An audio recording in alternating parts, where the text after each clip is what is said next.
they walk down a narrow alleyway that is crammed with bright jags of colour, strong as tastes. Jess carries the picnic, and Mamma carries Sparrow. He is happy now, and singing to himself, a makey-uppy song. He takes Mamma's face in his hands, and covers it with hundreds of tiny kisses, while she smooths down his curls and murmurs that he is her perfect angel. Jess knows that Sparrow and Mamma are enough for each other, that they don't need her or even Pa. The terrible truth of that makes her sad, but now that she has grown up inside, it doesn't make her angry. She turns around to find Pa, to make sure that he keeps up. He looks cold today, even though the sun has already burned the bony tips of Jess's shoulders. She reaches for his hand, and from very far away he sends a smile. When they get to the beach, Pa leads them past the shacks and the turtles, and the coconut lady and the men selling mangoes, and the girls who braid hair and weave in strands of cotton. Here, the only sounds are the sea and the squawk of some invisible bird, and the scissor song of insects clamouring in the trees. She is glad not to have to play with the children from the yellow house. She is tired of games, and she always seems to lose. Pa paces back and forth, while Mamma spreads the bright orange throw she bartered for at the market. Sparrow clings to her like a little monkey, but she gently unpeels his fingers and kisses him on the head. "Dig us back to England, Sparrow," she says.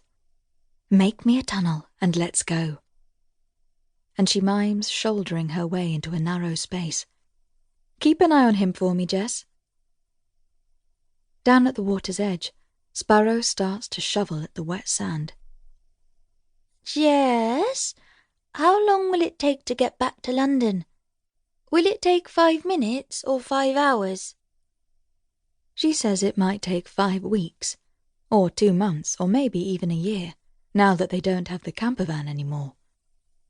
Sparrow stomps to the water's edge. "I can dig Mama a tunnel so we can get there in 5 tiny minutes," he says. Jess thinks you would have to dig through Africa and France and Italy and Greece to get to England, and definitely Turkey, where they sold the van and started taking buses instead.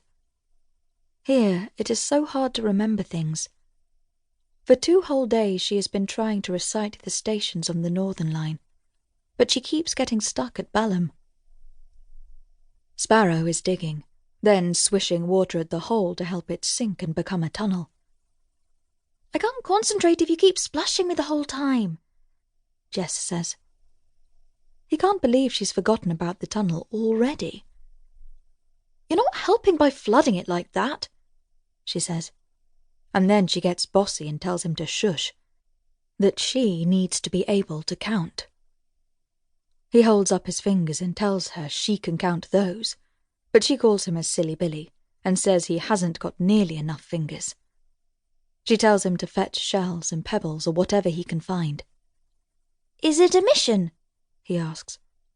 "If you like," she says. He goes to the end of the beach, just beneath the cliff, and searches for the roundest stones, the frilliest shells. He fills his bucket, then drags it back and empties them out beside her. "Treasure," she says, and smiles. That makes him feel proud and important, so he collects buckets more. On the last trip, he cuts his toe against something sharp hidden in the sand. A scrap of glass, perhaps. The blood rushes out, and as he walks, the sea washes it away again. He thinks, "Ow, wow," because that's how his own blood makes him feel. But it isn't ow, wow. Not really. On the way back to Jess, his hand goes to sleep. He puts the bucket down so he can twiddle his fingers. He thinks he can hear something in the trees. Maybe it's a lion, because it is definitely hot enough for lions. But he left his sword behind in the dream, and so he hurries on.